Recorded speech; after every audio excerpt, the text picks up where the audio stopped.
Start అయిపోయింది.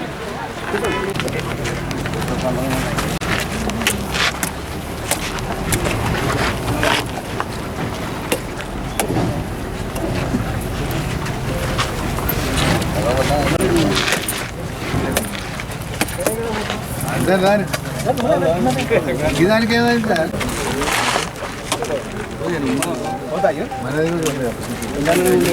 కోతలు ప్రారంభమై మరి ఇక్కడనే మొదటిసారి కొనుగోలు కేంద్రం వారి చేతుల మీదుగా ప్రతిసారి ఇక్కడనే చేసుకోవడం, మరి మిగతా రైతులు కూడా ఎటువంటి ఇబ్బంది లేకుండా గతంలో కొంత హమాలి సమస్య ఉన్నప్పటికీ మరి ఈసారి ముందస్తుగా ఒక 3 బ్యాచులతోటి మరి మిషన్లు కూడా ఈసారి కొత్తగా మార్కెట్ యార్డ్ కూడా మిషన్లు రావడం జరిగింది.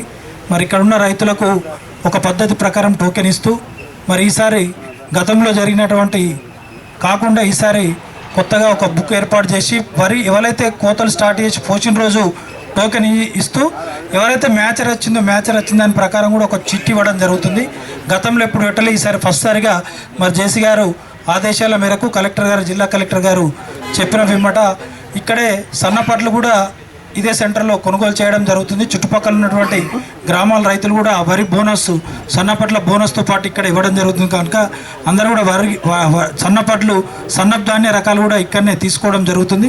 దాన్ని కూడా సరైన పద్ధతిలో టోకెన్ ఇవ్వడం జరుగుతుంది. మరి రైతులందరూ కూడా అందరూ ఒక ముక్కుమ్మడిగా అందరి సహకారంతో మరి ముందుకు వెళ్ళాల్సిన అవసరం ఉంది. మరి 2 రోజుల నుంచి కూడా మళ్ళీ వర్షాలని చెప్పడం, మరి గత సీజన్లో వర్షాల వల్ల బాగా ఇబ్బంది అయింది. అప్పుడు కూడా గౌరవ ఎమ్మెల్యే గారు అధికారులతో మాట్లాడి వెంటనే లారీల సమస్య కానీ ఇంకేదున్నా వారు చేయించడం జరిగింది. మరి ఇప్పుడు అట్లాంటిది కాకుండా వారి సహకారంతో ఇంకా ముందుకెళ్ళి అన్ని రైతులకు ఎక్కడ ఇబ్బందులు లేకుండా కూడా చూస్తామని మేము చెప్తూ ఈనాటి కార్యక్రమాన్ని బాగుండాలంటే రైతు యొక్క ఆర్థిక శక్తి పెరగాలంటే ఆయన పండించినటువంటి పంటకు ఉత్పత్తి ఏదైతే చేస్తామో ఆ ఉత్పత్తి వ్యయాన్ని తగ్గించాలి.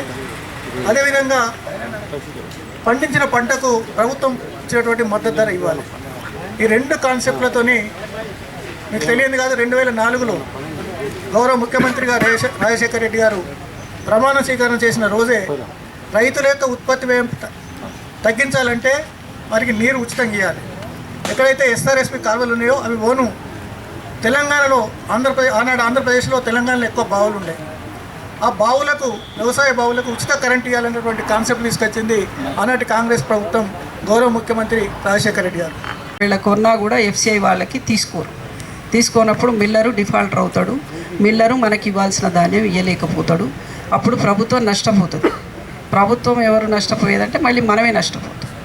కాబట్టి ఇవన్నీ కూడా ఒక చక్రంలాగా ఉంటాయి. కాబట్టి మీరు నాణ్యత గల వడ్లని ఇవ్వాలి, సరసమైన ధరని తీసుకోవాలి. ఎక్కడా కూడా మీరు రేటుకు తగ్గాల్సిన పని లేదు. అదే విషయంలో నాణ్యతకి తగ్గించి ఇచ్చే అవకాశమే లేదు. కాబట్టి అవి 2 కూడా గమనించుకోండి. మీరు తెచ్చిన తర్వాత కూడా కోసి తీసుకొచ్చిన తర్వాత ఫస్టే వాటిని మూసి పెడుతున్నారు. అట్లా చేస్తే ఏంటంటే కొంతమంది రైతులు ఏం చెప్తారంటే, మేడం అక్కడొకటి ఇక్కడొకటి పచ్చవడ్లు ఉంటే కనుక అవి మూసి పెడితే కొంచెం మంచిగా అవుతాయి అని అంటారు. మీరు అక్కడొకటి ఇక్కడొకటి మంచిగున్నదా, బాగాలేని దాన్ని బాగు చేసుకుందాం అనుకోవడం బాగానే ఉండొచ్చు. కానీ మిగతా బాగున్నాయని లోపల నల్లగైతే అందువల్ల మీరు వెంటనే ఆ నెక్స్ట్ డేనే ఇవాళ తీసుకొచ్చారు, ఇవాళ మూసి పెట్టారు, ఓకే. బట్ రేపు మళ్ళీ దాన్ని ఆరబెట్టుకోవటం, వర్షం వచ్చినప్పుడు మూసి పెట్టుకోవటం, మళ్ళీ వర్షం అయిపోగానే వాటిని ఆరబెట్టడం చేసి మొత్తానికి మంచి ధాన్యాన్ని ఇవ్వాలని చెప్పేసి కోరుకుంటున్నాను. దాదాపు ఒక 17-18 సంవత్సరాల కింద ఏర్పడి మెల్లమెల్లగా అభివృద్ధి చెందుతూ మరి ఈరోజు చూస్తూ ఉన్నాం. ఈ ప్రభుత్వం వచ్చిన తర్వాత కూడా 1,80,00,000తోటి మొత్తం సీసీ రోడ్లు అవన్నీ వేయించుకున్నాం. 1,80,00,000.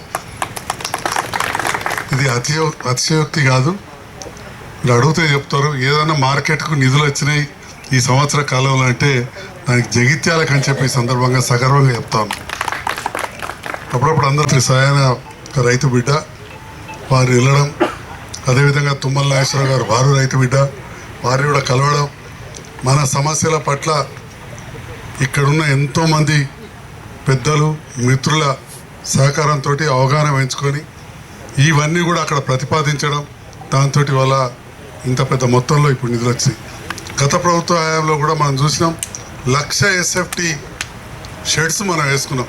అంటే బీఈటీ పుట్టినప్పటి నుంచి ఇప్పటి వరకు కూడా ఒక 20-30 వేల ఎస్ఎఫ్టీ షెడ్లు కూడా లేవు మనకు.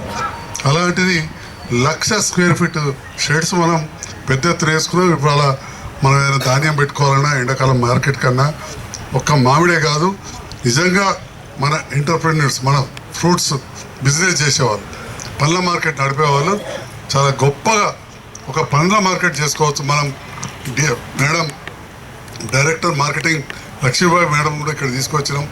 ఇందులో మంచి చిల్లింగ్ సెంటర్ కూడా ఉంది మనకు. ఇవన్నీ ఉన్నా కానీ అనుకున్న స్థాయిలో దీన్ని వినియోగించుకోలేకపోతున్నాం. మరి కొత్తగా సెక్రటరీ వచ్చారు, కొద్దిగా యువకుడిలా కనబడుతున్నాడు. సీనియర్ ఇక్కడ మా డిఎంఓ గారు ఉన్నారు, అనుభవజ్ఞరాలు అత్యంత సీనియర్ మేడం మీ అందరిపైన ఇక్కడ జేసీ గారు ఉన్నారు. అందరు సహకారం తీసుకొని మార్కెట్ అభివృద్ధి చేయాలి. రాజకీయాలకు అతీతంగా ఇలా ప్రతిదానికి మనం పిలవాలని కూడా కాదు, కానీ చేసినప్పుడు మనకు ఉపయోగపడుతుంది. దాంట్లో భాగంగా ఈరోజు ప్రధానమైన అంశం అక్కడ మొక్కల కొనుగోలు కేంద్రం ప్రారంభించడం.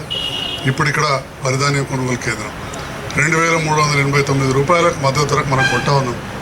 మరి దొడ్డుబాట్లు మన దగ్గర తినేటివి కావు.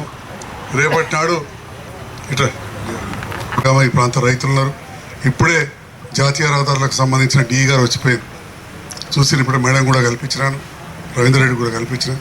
ఎందుకంటే ఇక్కడ మన గాంధీనగర్లో బ్రిడ్జ్ దెబ్బతిన్నది, టెండర్ చేయించినాం, అది పని మొదలు పెడుతున్నారు. పోలీస్ అది రెవెన్యూ సహకారంతో అక్కడ కొద్దిగా ట్రాఫిక్ డైవర్షన్ చేస్తే వెంటనే పని మొదలు పెట్టాలి. లేకపోతే ఆ బ్రిడ్జ్ ఏ 100 ఏళ్ళ కింద కొట్టిందో అసలు మీరు చూసి ఉంటారు. ఇప్పుడు ఒకసారి పోయి ఆ కట్టడం చూడరు, పాత ఎక్కడో గుళ్ళు గోపురాలు కట్టినట్టుంటే ఆ రాయి పెట్టి ఇన్నేళ్ళు గొప్పగా ఆగింది. అంత మంచి నిర్మాణం ఆ కాలంలో ఏ నైజాం కాలంలో చేసినారో అది కొత్త దెబ్బతిన్నది, అది చేసేది ఉంటుంది. అట్లనే మన బైపాస్ రోడ్ కూడా చెడిపోయింది. మరి ఈరోజు మీ అందరి సమక్షంలో మిత్రులు రవీందర్ రెడ్డి ఈ ప్రాంత రైతు బిడ్డ మాజీ సర్పంచ్ కాబట్టి తీసుకెళ్ళి అదంతా కూడా చేయాలి. అదేవిధంగా అంబారిపేట అంతర్గాం అండర్ పాస్ కూడా చేయాలి. రైల్వే నుంచి పోతారు ఆ గ్రామాలకు, వేరే మండలాలకు పోతారు, అటు నుంచి మన రైతులు కూడా ఇటు వస్తారు. ఇక్కడ నుంచి రైల్వే స్టేషన్ పోవాలంటే కూడా అంబారిపేట దగ్గర దిగాలి. కాబట్టి అక్కడ ఒక అండర్ పాస్ చేయాలి, అంటే బ్రిడ్జ్ లాగా చేసి కిందికి వెళ్ళిపోయేలా. మనం హైదరాబాద్ పోతుంటే చూస్తుంటాం. ఈ 2 గ్రామాలలో కూడా చేయాలని చెప్పి ఇప్పుడే చెప్పడం జరిగింది. అది నేను లెటర్ కూడా చాలా రోజుల కింద రాసిన, గౌరవ జాయింట్ కలెక్టర్ గారిని కూడా కోరుతా ఉన్నా. ఆర్డీఓ గారి దృష్టిలో ఇక్కడ ఆఫీస్లో ల్యాండ్ ఎక్విజిషన్ కుమారస్వామి గారికి కూడా ఐడియా ఉంది, నేను ఆఫీస్ ఇవ్వడం జరిగింది. పీడీ నేషనల్ హైవేస్ కూడా రాసిన, కానీ పని అయ్యేంత వరకు మనం చెప్పుకోవడం. మనం ఎప్పుడు చెప్పినామంటే ఈ పూర్తి స్థాయిలో ఇక శాంక్షన్ రాలే. అప్పటికి ఇక్కడ ఉన్న అందరికి కూడా తెలియాల్సింది ఏంటంటే మీడియా ద్వారా కూడా జగిత్యాల పట్టణం చాలా గొప్పగా మౌలిక వసతులతోటి రవాణా సౌకర్యం ఏర్పడబోతుంది. రేవంత్ రెడ్డి గారి నేతృత్వంలో ప్రభుత్వం, గౌరవ రహదారుల శాఖ మంత్రి వెంకటరెడ్డి గారి నేతృత్వంలో అటు జాతీయ సంబంధించి ఎంపీ గారు కావచ్చు, అందరు కలిసి 3 జాతీయ రహదారులు ఒకటే దగ్గర నుంచి పోతున్నాయి. ఇటు ఆర్మూర్, మంచిర్యాల, కరీంనగర్ అయితే కష్టాలు మనకు తెలుసు. 3 కూడా అతి త్వరలో టెండర్లు అవుతున్నాయి.